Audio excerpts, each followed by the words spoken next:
एक दिन फुरफुरी नगर में मोटू मजे से समोसे खाने बैठा ही था कि अचानक समोसे उछलने लगे और भाग गए।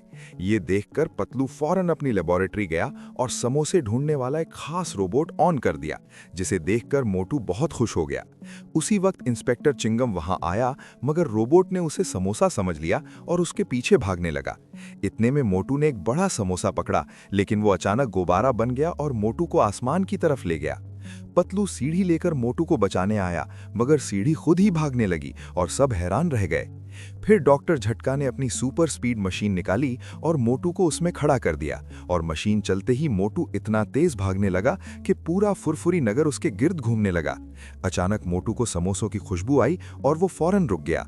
इसके बाद पतलू ने एक नया ज़हीन हेलमेट निकाला और मोटू को पहनने के लिए दिया। हेलमेट पहनते ही मोटू बहुत ज़हीन बन गया और फौरन मुश्किल सवाल का जवाब दे दिया। मगर जब हेलमेट उल्टा हो गया तो मोटू अजीब अजीब बातें करने लगा और सब हंसने लगे। इतने में घसीटा भागता हुआ आया और बोला कि उसने एक बहुत बड़ा समोसा देखा है। सब दोस्त फौरन उस समोसे को ढूंढने निकले, मगर वो समोसा असल में एक पहाड़ निकला।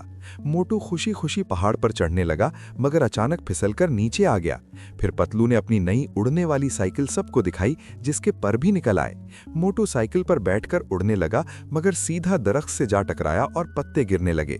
इस पर इंस्पेक्टर चिंगम ने एतमाद से कहा कि चिंगम सर हमेशा सही होता है। लेकिन अचानक तेज हवा आई और इंस्पेक्टर चिंगम की टोपी उड़ गई, जिसे पकड़ने के लिए वो दौड़ने लगा। फिर पतलू ने एक जादुई डब्बा खोला और उसमें से बहुत सारे समोसे निकलने लगे। समोसे देखकर मोटू खुशी से नाचने लगा और सब दोस्त तालियां बजाने लगे।